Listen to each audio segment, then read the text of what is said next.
sampurasun. Wilujeng enjing pemirsa sadaya tepungkeun deui sareng simkuring ai susan wafa dina program Warta Sunda TV.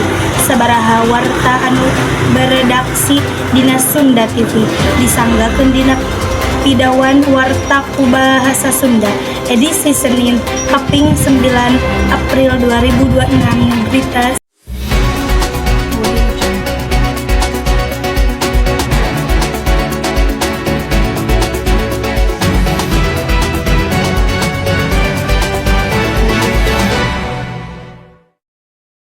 Dina minggu kamari, sababaraha daerah di Aceh kakeunaan banjir alasan hujan gede anu turun terus-terusan, cai ngalimpah ka imah warga, jalan raya jeung sawah nepi ka kagiatan masyarakat kaganggu. Loba warga kapaksa ngungsi ka tempat anu leuwih aman pikeun nyingkahan cai banjir.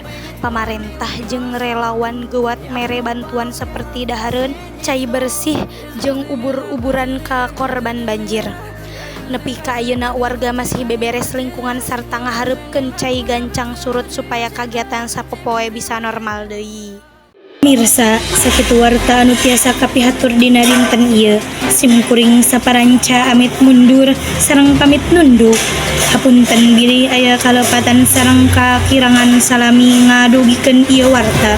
Wilujeng tepang deui dina waktos anu sanes. Hatur nuhun kana perhatosana.